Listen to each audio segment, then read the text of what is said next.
We want you to plan for success. Welcome to Planning Matters Radio. Peter, good to see you. Today we are talking through 3 ways raising the retirement age could derail your financial plan and what to do about it. The Social Security Fund is set to run out of money by 2033. One measure that could help keep the program afloat would be to raise the retirement age. So we're going to talk through a few of those implications. Some experts believe the full retirement age could be pushed back to 70. The first way that could affect your plan, of course, claiming Social Security early will lead to a lifetime of less benefits. Yeah, well, and it already does. Right. So I'll never tell somebody that continuing to work a few extra years is going to be bad for your financial confidence and stability and well-being, but now it may not be as much of an option. We always also have to balance quality of life with financial well-being because planning is a little bit of both, but there really is already a system here. If you absolutely need income, and when I say absolutely need, I mean you really need income before 62, then if you are disabled, there's the Social Security disability system that is in place. And that is something that we've talked about before. Social Security was to protect poverty in old age, but also younger disability. So you can claim something if you absolutely need it before 62, but 62 is when we are first eligible to claim Social Security specifically, but it is a haircut. You are not yet fully entitled for your full retirement age. And if you take it at 62, already it is a reduction from your full retirement age benefit. And because of the reduction that they are forecasting in 2033 and the possibility that they may graduate that full retirement age back even further, it could be an even deeper haircut. It's already about a 75% reduction or a 25% reduction from your full retirement age amount. And then if we experience the further reduction that they are forecasting, that could be another 25 to 27% reduction. So you're looking at like a 50% discount from what that full retirement age forecasted number would be. And if they move it out further, I would imagine that they even further decrease the amount that you receive if you claim and collect at 62. And so really proceed with caution there. Only go out and do that if you absolutely need to or have planned accordingly. Mm-hmm. And you kind of just touched on this, but you may have to work longer than you're able. But imagine not being able to work and not being eligible for those full retirement benefits. Yeah, well, that's, again, what the Social Security Disability Income SSDI is about. If you are not able to work, that is one thing. But if you are capable and able-bodied and still able to earn and out there actually earning an income, claiming it at 62 may not make sense because the government, in their eyes, they view that as double dipping. And they can penalize and will penalize your Social Security income if you are earning over a certain amount, which is a pretty low amount. It's inflation adjusted each year, $21,240 this year. But if you earn $2 more than that, they take back $1 of your Social Security income and continue to do that all the way on up based on your earnings. So yeah, if you can wait and delay, often it makes sense to, or if you are going to claim it at 62 and have that reduced amount, then you should have hopefully understood the reduction in your benefits and planned proactively to have a well-funded retirement, because that can be the difference in several hundreds of thousands of dollars over the course of your retirement. That's money that you're either going to get from Social Security, or you're going to have to pull from your personal savings and investment assets, or that's just not there at all.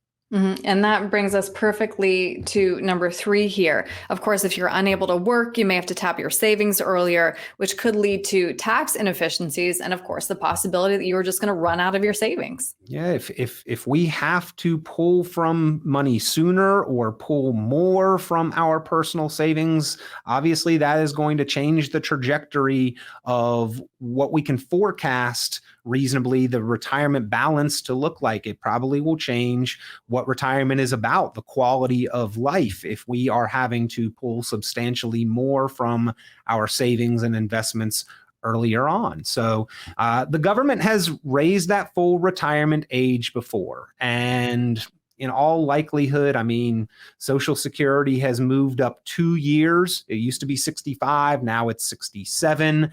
And meanwhile, life expectancy has gone from about 67 to like 87 or 88. So Social Security moved up 2 years while the average life expectancy moved up 20. We're probably due to have it reasonably move up a little further. Nobody wants to hear that, of course, because we all look at the desire to stop trading our time for money and feel like we should be entitled to do that at a reasonable point where we still have some enjoyable years of life. But the reality is that since 1974, with ERISA and the inception of the 401k, the burden for funding retirement has been more and more on our own shoulders.